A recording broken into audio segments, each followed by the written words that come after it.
Dans le cas des incertitudes, ici nous avons trois grandeurs. Les trois sont écrites sous la forme de mesure plus ou moins l'incertitude absolue pour chacune des valeurs. Donc ici aussi mesure plus ou moins l'incertitude absolue. Maintenant, le premier cas de figure, si on a par exemple la grandeur t qui est égale à la somme des grandeurs a et b, ou alors la grandeur t qui est égale à la soustraction des grandeurs a et b, pour trouver la mesure de t, donc pour trouver ceci, on va simplement faire l'opération qu'on a là. Donc, et l'opération là est basée uniquement sur les mesures. Donc, par exemple, quand on a ici a plus b, pour trouver la mesure petit t, on va simplement venir ici et faire petit a plus petit b. On trouve donc la mesure de t. Et si c'est la soustraction, on va juste faire l'opération toujours petit a moins petit b. Petit a moins petit b.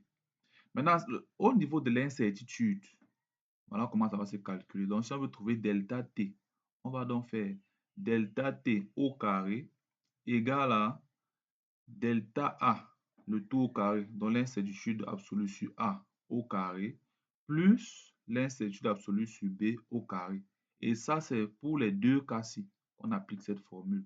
On ne soustrait jamais les incertitudes parce qu'il est question toujours de prendre l'incertitude au maximum possible.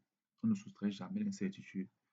Maintenant, en exercice d'application, nous avons donc la mesure de la masse M1 d'un récipient vide contient un vide donne ceci, 300 plus ou moins 0,08. La mesure de la masse M2 du récipient maintenant qui est rempli, là voici, on demande de déterminer la masse M3 du liquide. Bon, ici la première chose à faire, c'est d'abord de trouver d'abord la formule à exploiter. Ici, pour trouver la masse M3, on sait que M3 sera égal à, on a un récipient qui est vide, qui a une masse M1. Et lorsque le récipient est rempli d'un liquide, voici la masse M2. Pour trouver la masse du liquide, on va simplement faire M2 moins M1. Voilà l'opération qu'on va faire. Et pour calculer, donc, on va prendre les mesures. 492,05 moins 300. Et on va donc trouver le résultat 192,05 grammes. Là, on trouve dans la masse M3. Maintenant, pour trouver l'incertitude, ici, on a la grandeur M3 qui est égale à M2 moins M1. On constate donc qu'on se retrouve dans le cas de figure qu'on vient juste de voir, ce cas de figure-ci. Et pour trouver l'incertitude, on va donc simplement appliquer cette formule. Voilà donc comment on va l'appliquer dans ce cas. On aura donc delta M3 au carré égale à incertitude absolue sur la masse M1 au carré plus l'incertitude absolue sur la masse M2 au carré. Et maintenant, je trouve donc l'incertitude sur M3.